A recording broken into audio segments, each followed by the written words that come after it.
For someone who's just discovered the podcast, or if you want to spend the summer holidays revisiting the key things you need to know before buying your first home, these are the top 10 episodes that will get you up to speed the fastest. Welcome to Your First Home Buyer Guide, the podcast for first home buyers who want to get it right. I'm Meighan and that was Veronica. We're both buyer's agents and probably old enough to be your mums. But that's a good thing because between us, we've got over 40 years experience and we are going to share with you bucket loads of stories about avoidable mistakes. Together, we're going to make sure that you get unbiased and real information that you can rely on so you can get where you want to be without missing a step. Now, we've got loads of great tips for you in this episode, and if you'd like more useful tools, head over to the website homebuyeracademy.com.au. There you'll find free checklists that you can download, a free mini course on how to price a property, and our Where to Buy workshop for only $39. Priceless stuff, really. Bargain. But before we get into the interesting stuff in this week's episode, here's the boring bit, the disclaimer. You, of course, know that nothing in this podcast is to be taken as personal advice. We always recommend getting the advice of an expert in their field of expertise. Now, we've done our very best to ensure that the content is correct at the time of recording, but things change. So check with the relevant government authority or your advisors to get the most up-to-date information.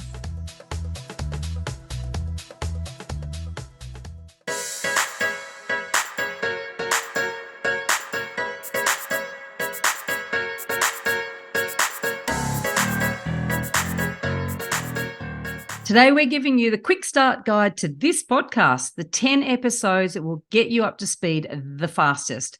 But before we get into that, Meighan, you got a special house behind you in the video this week. Is this your house? As regular listeners, viewers will know, I am renovating my home in Brisbane and this is week 6.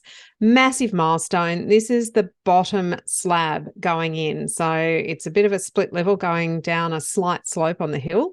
And this is the bottom slab going in. So it was meant to be a 2-hour pour.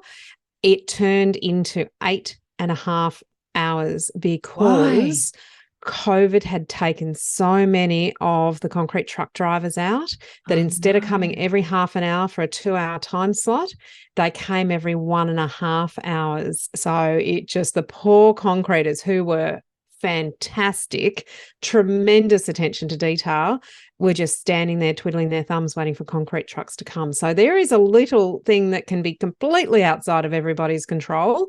But anyway, to their credit, they stayed there until 6:15 on Monday night and they got that slab done.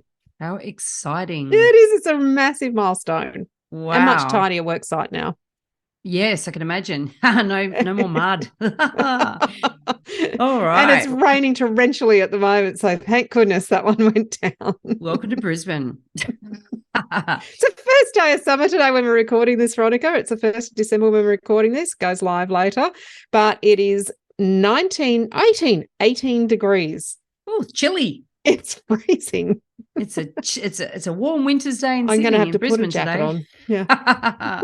All right. Well, buying any home, not just your first home, is a process, as we keep saying, and taking all the steps in the right order will actually make the difference between a successful outcome or a stressful outcome or a stressful experience.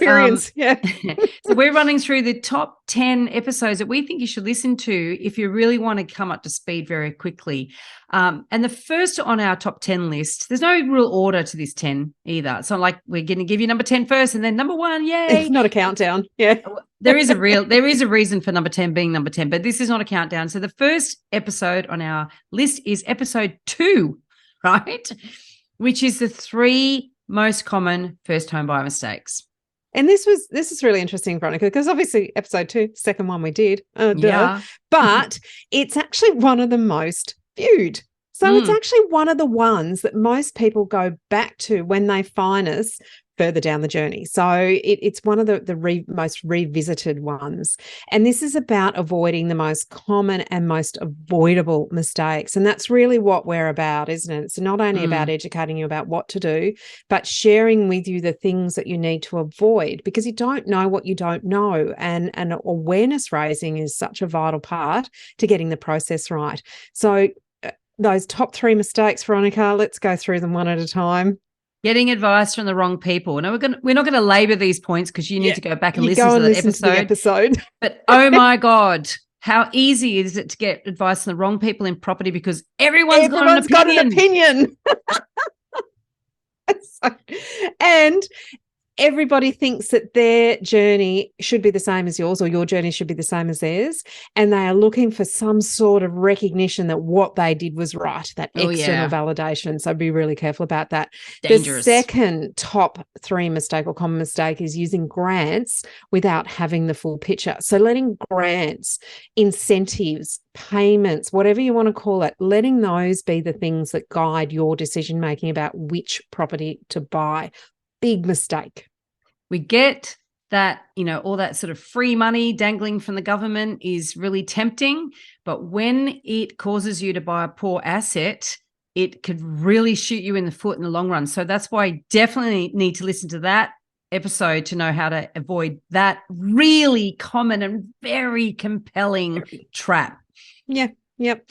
Either buy the wrong asset, Veronica, pay the wrong price, or not buy a good asset because it's outside the parameters of the grant. If you could afford one. I mean, that's the thing. It's looking at it differently, which actually leads into the third common mistake, which is not having a long-term view.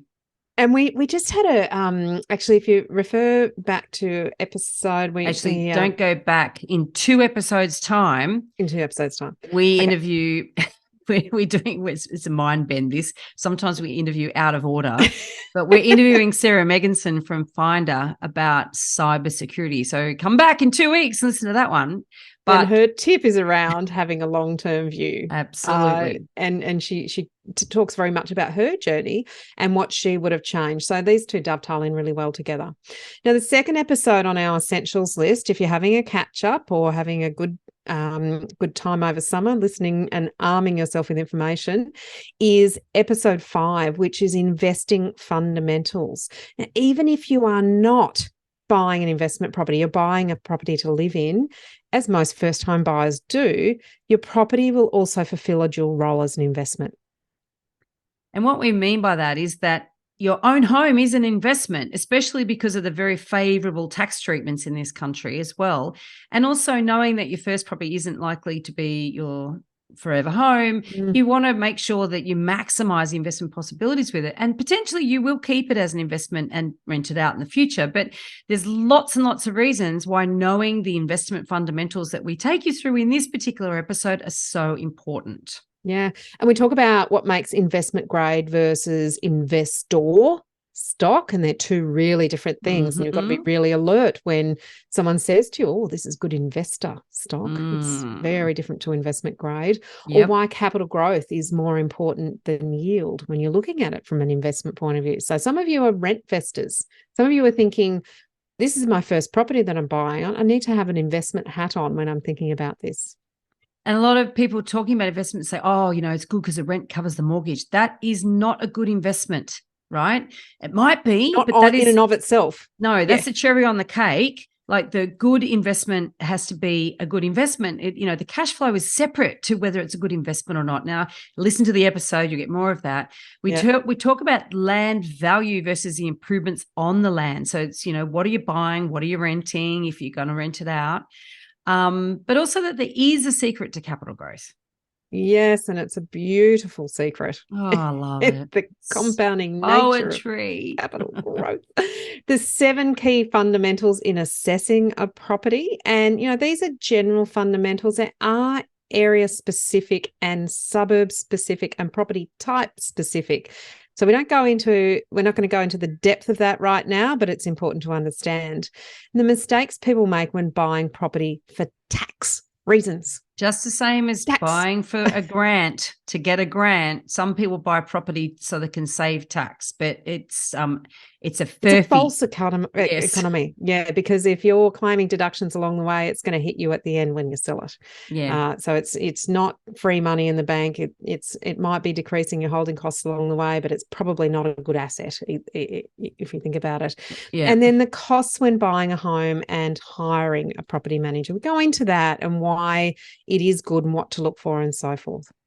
Now, our third essential episode is episode 11, the number one question asked by first home buyers, where to buy. I mean, you've probably even heard it yourself when you're talking to your friends. Oh, where are you going to buy? Where do you think Where I should should I buy? buy? Yeah, I've got my finance pre-approved. Where will I buy? Where will I look? Investors ask it all the time too. First home buyers and investors. Yes. Investors looking for the silver bullet. They're looking for that quick answer to where's the next hotspot? Yeah. Oh, hotspots. And we do in this episode, Veronica, we do hammer it home. It is an individual answer, and nobody can tell you the answer to that question. It's a process. It's a process. And we talk about the 3 Ps, which is price, the property itself, and the position. And remember those fidget spinners that kids were playing with some years back? It's almost like, anyway, I always think of a fidget spinner. They love it. Are they? Yeah, oh, wow. Yeah, they never went away. It's the fidget spinner of property buying.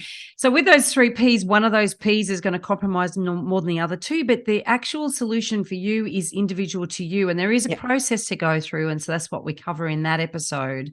Yeah. 4th episode on our list is episode 27, how to work out the right price to pay. Oh, my goodness. It is not, what is the list price, take off 10%? Let me just put that out there. What is the guide price, add 10%? Yeah. Depending on where you are. Yeah, this is the most asked question that mortgage brokers tell us that they get asked.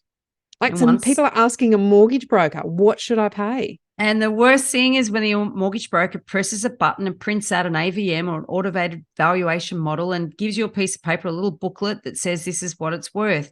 That is a terrible way to approach this, answering this question. There is a process, right? And what we do is take you through that process so that you can make your own mind up, make educated decisions on what you should pay. Do you want to have a little bit of fun? Do the free course, How to Price a Property, and you'll see just how wildly those automated valuations can vary from one provider to another. It's quite astounding, actually. It really is an eye-opener. You can get the free course on the website, which is literally going to the website and homebuyeracademy.com.au/free course. And you can download it and learn all of that. But listen to the episode because that gives you a bit more in-depth. It'll give you some background as well. Yeah. Number 5 on our list is episode 34, how to research property for free. Woohoo! Everyone likes something for free. Something for free. Well, this podcast is free, isn't it? Even more stuff for free in this episode 34.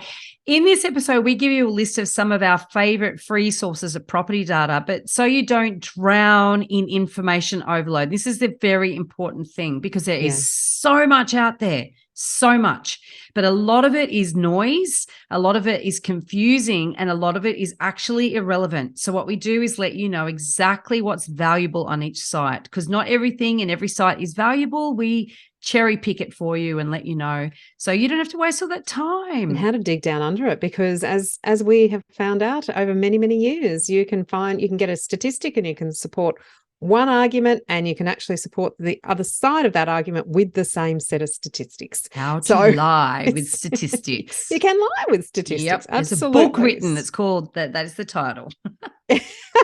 Number 6 on our list is episode 40, A, B, and C grade property, and it matters.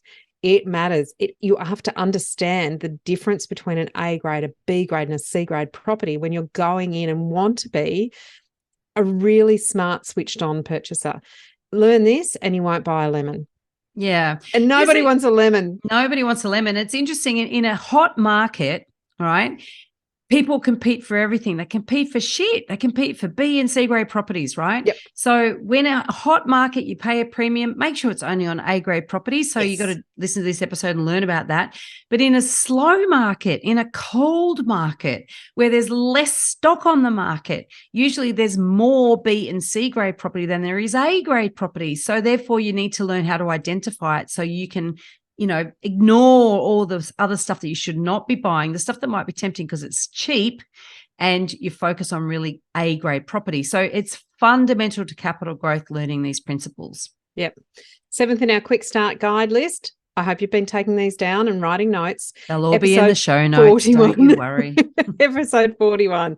The 6 things we wish we knew when we bought our first homes. And this was a fun one to do, Veronica, wasn't it? Because, man, did we make some mistakes back then. Yeah, and it's not even our first homes only, second homes, definitely, before we know what we know now. So, yes, learn from our mistakes before we knew, from when we didn't know any better, right, basically. When we didn't know what we didn't know. No, and now we do, but we're still learning, I think that this is a wonderful thing, I guess, about property industry. You can never, ever stop learning. You never say you know everything. We know a lot. We got over 45 years experience between the two of us. We know heaps, but we're learning all the time. But these are the 6 things. We also know what to look for. When something doesn't smell right, it doesn't feel right. So the gaps. and then go, I need to talk to someone about that who is the right person to talk to. Yes, my antenna's going off. Yeah, something's going off, doesn't feel right. So there are 6 things we learned after the fact that we want to share with you. So you don't make these mistakes. Well, that's it. Knowing the process for buying property. Oh my God. Right? Look, if basic one. I tell the story in that episode, pretty certain I do anyway, about my first offer on the property that I bought, where I made the offer and then did nothing because I had no idea what to do. So look, this is what we're all about. We're teaching you the process, but we both tell stories about this. Number 2 is knowing what to look for. Again, what mistakes do we make? I bought a deceased estate and didn't know what, I could see a stump was falling out from underneath the house. There was clear issues with this, but I didn't know other things that I needed to look for. I didn't know about flooding. I didn't know. There's a whole plethora of things that I didn't know. Now, admittedly, this was early days of internet. There wasn't a lot of information available online, but I think now is even more dangerous because there is so much information online. You can actually rely on the wrong stuff. Yeah, miss the really important stuff. Number 3 was knowing how to work out how to pay, and we just talked about that in the last episode. But honestly, knowing how to work out what to pay rather than basing your budget or basing what you're prepared to spend on a property on things that have actually got nothing to do with the property's value, but people do it all the time. And even I just knocked a few thousand off the asking price. That was how I worked out what to pay. Yeah, you feel good about it. Even in my business, when people come to me and say, "Look, I found this property. I'm really keen. I really want to buy it. Have you thought about what you want to pay?" "Oh, they're a bit sheepish. I've already made an offer." "What do you mean you already made?" "Well, I did this." "And how did you arrive at that price?" And I've never had one person really give me a good answer. Yeah. Most, though, go a bit sheepish and go, "Oh, sort of nothing scientific, really. I just sort of added, 10%. Anyway, you got to know what to pay and you got to know how to work it out. So number 4, though, knowing what you shouldn't do with a renovator. This is one of Meighan's clangers. I'm going to let you actually listen to that in the episode, but it's a cracker because subsequent purchases of that property have borne the brunt of my mistake, and it has only just been fixed in about the last 2 years. And I did that in 1998. And you weren't the only person making the mistakes then, were you? So subsequent buyers have also made mistakes, not realizing that you'd made mistakes. Yeah. Yeah. Knowing about sales agents and reading between the lines. Now, this is such an important thing because property is not just about the bricks and mortar. It's actually about the people and the emotions and the relationships, and knowing about those things and how to work with those things can actually really change the outcome of the process for you and the outcome of the negotiation and the purchase. 100%. And also when the reading between the lines is so important because it's really about what's really going on as opposed to what looks on the surface like it's going on. And then the 6th thing that we wish we knew was knowing how to prepare to buy the next property. So, I didn't have that plan in mind. No, neither did I, for God's sake. Oh, God. Anyway, listen to that episode. You'll love our stories. Number 8 in the list is episode 43. That's the stepping stone strategy. We mentioned it a couple of times. Wish I'd known that when I bought my first house. That too. Well, that leads on really from that last point, doesn't it? We've mentioned it earlier on that your first home is unlikely to be your forever home. So you do need to make sure that it does a very good job of helping you climb the property ladder in the future. Yeah. And there's 3 different types of buyers. 3 different strategies depending on what type of buyer you actually are. So there's a matrix there going on, and it's important to know thyself. Know thyself. That's where it starts. You really know yourself. where you're coming from, your strengths, your ambitions, your needs, all of those sorts of things, Your future. you are going to make, and then you can know which strategy works for you. And then you can focus in that direction rather than sort of hoping for the best. Wasting time. Yeah. Wandering around. Number 9 in the list is episode 59, which takes you step by step through the purchasing process. Yes. Oh my God. This is a breakdown of the course. It is. We took a lot of time refining this, not just because, for your first home buyer guide, but over the years that we've both been in our buyer's agency business, because it's really the process that we use in our business that we have broken down and put step by step for you to be able to use when you're buying a property. It's like buy like the professionals buy, really. Yeah. Without the depth of experience, but you're getting some of the mistakes to avoid right up front. So let's go through the PACE system. P, preparation. Why is it a must to have a support crew lined up? 2, making sure that you have enough finance to make the purchase work. And 3, creating a plan that is able to be implemented and will work. Absolutely. And then the A is for action. So that's searching and inspecting. And then the fun stuff. The fun stuff. But then the 5th step is revising and correcting what to do when your property plans don't necessarily go the way you'd hoped. And I think a lot of buyers who've been knocked for 6 through interest rate rises, for instance, revising and correcting is really important. But also not even if that's the situation, but when you've been out looking and then you realize you're looking for the wrong thing. Be open to revising, to making sure that you're getting, you're moving in the right direction. So there's a way to look at that and a way to go about that to get you back on track. And that's a really and just don't step. Throw your hands up and go, it's all too hard. It's, it's never going to happen. Sometimes you just have to change something and it will happen. C is for commitment, and that is understanding as you move through and pass the search and inspect and you've revised and you've got yourself back on the right plan. The commitment is when you find that property. So understanding the different methods of sale and why they're important and how they are different, how you need to approach them differently. 7 is doing your due diligence, and that's part of your responsibility. Yes. It's no one else's responsibility to do due diligence. KVM tool, let the buyer beware. So we take you through the sorts of things that you need to do. And then E, PACE, the last letter is E for execution. So step 8 is really understanding what you're about to sign. So we're talking about the contract here, and it's different in every state and territory and how it's put together, the conditions in that contract, whether you should get advice on that contract. The answer is yes. All of those, those elements to what you're committing to. So we've moved beyond commitment now. Now it's execution, actually doing it, right? 9 is having the upper hand in the negotiation process. So really understanding, back to understanding what to pay, what your walkaway price is, but also the conditions of sale once again, and how to deal with agents, and how to get your offer accepted or how to compete at auction. All of those elements. Yes. Yeah, absolutely. And finally, step 10, settlement. Oh my God, then you're a mortgagee. Yay. You can hammer nails in the wall and put your pictures up, paint the walls. You can have a pet. You can do all sorts of things. Well, yes, you can do all sorts of things. Number 10. So this is our final episode now, quick start guide to your property. What is it? I've forgotten the name of your first home guide. The quick step, the quick starter guide is episode 73. And that is when should you do the course? Now, obviously, we have a course that we would like you to buy. Right. Let's just, let's not mince words here.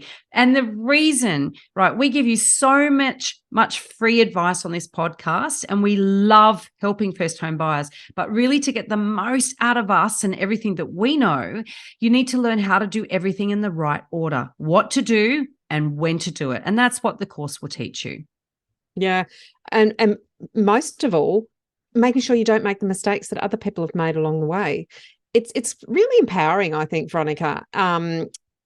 When should I do this? How should I do that? You don't go make an offer on a property and then get your finance go and see a broker. But people do all the time. They do it all the time. Do you remember we had a student who said to us, before I did this course, I realized I was doing step 3, 7, 4. He threw out all these different numbers after he'd done the course. And he said, and I didn't understand why I just kept getting done. I couldn't get the deal across the line because I was doing it all around the wrong way. And once he got those steps in the right order, he actually got the outcome. And I think that is incredibly valuable to know. The big question on many people's minds is, when should I do the course, right? Yeah. So you probably know that you need to do it. You know that you need to get independently educated by someone who isn't trying to shove a property down your throat. And that's what you get when you go to seminars and other things where there's no ulterior motive. Oh, no. When should I start? When should I get my pre-approval? When should I start saving? Which order do I do these things? But also, when should I do the course? Should I do the course when I've got my pre-approval? Do I have to wait that long, or do I do the course when I start saving? Now, there's some sort of leverage. There's some flexibility here, right? But in this episode, we run through the pros and cons of educating yourself at different stages of your first home buyer journey. But one thing is for sure, don't leave it too late. I mean, swatting over a weekend, as we've had some students do, before they make an offer or go to auction, it might get you a result, and it will definitely improve your result. There's no doubt about that. But you will have missed some critical steps if you leave the education piece until the last minute. So we just... You do need enough time to be able to do each step, and your due diligence is a big part of the process, and it takes time. It takes time and effort and understanding. But also step 1 is getting your support crew. Look, every step's important. They're all important. But if you get your support crew lined up early on, you've got them to ask questions around various assumptions that you've been making all along the path that actually will help you. And in many cases, I've heard of people saying that because they got better advice early on, and we teach you how to choose that support crew, what questions to ask them, and then because they do that, they end up buying faster. They buy quicker because they think, I thought I had to do this, and I didn't. So how valuable is that? And some people can actually get into the market quicker because they didn't realize that they didn't have to necessarily have a certain amount of money plus a certain amount of money. By talking to somebody who can really give them the right advice based on their unique circumstances, sometimes they have found that they can get into the market quicker, but still at the same price point. So it's actually about, as you say, it's about having those conversations with people who can dig and delve into your unique situation and come up with options. So options that you can then make really well-informed decisions about. No one should ever tell you what to do. That's not what this is about. This is about you being armed with all the information that you need to be able to question whether you should be doing something, whether it suits you or not. Are there any other options? Really being able to push back a little bit and be in a bit more control of what you need, but asking the right questions to the right people. We've even had some people do the course and then go and hire a buyer's agent. And I tell you what, they would get a much better buyer's agent by knowing what they know, because they'd be able to quiz those buyer's agents. Unfortunately, there's a lot of buyer's agents out there that don't have a lot of experience. After doing this course, I guarantee you will know more than some of those buyer's agents. So you'd never hire one of them because you would be thinking, hang on a minute, this person doesn't know what I know. So in terms of just giving you the ability to make better decisions on all of your advisors, that's one of the beauties of this course. Well said. Like we keep saying, this is a process. By following the process and knowing what to do at every turn, plus having a sounding board, that's us, you'll enjoy the journey a hell of a lot more than if you take it on your own or you go down all sorts of different paths because of the advice being in inverted commas that you're getting from well-meaning people. So I hope that you are binging those 10 episodes, plus this one, of course, is pointing you to those 10. So it's 11 episodes. I reckon if you do it 1.25 time, you don't want to do it too fast because we both do speak quite quickly. I don't know. You should better knock it over in about 6 hours or something. Yeah, it's not between half an hour and 45 minutes each. Like do a run. We're not talking about an hour and a half an episode here, getting there. And you'll be in a much better position to have conversations at barbecues as well. Let me tell you, that is an empowering position to be in when you can talk facts and information and have reliable, guidance for other people who aren't as informed as you are. On that, please share this podcast if you think that it would help someone who's in a similar situation to you. In this episode, we've covered a very small part of our 10-step online course for first-time buyers. If you would like to learn more about the process and how to buy without making a mistake, then head over to our website, www.homebuyeracademy.com.au. Don't forget to subscribe to the podcast so you won't miss an episode. And if you like what you've heard today, please give us an iTunes review. 5 stars would be wonderful. It will help others find us as well.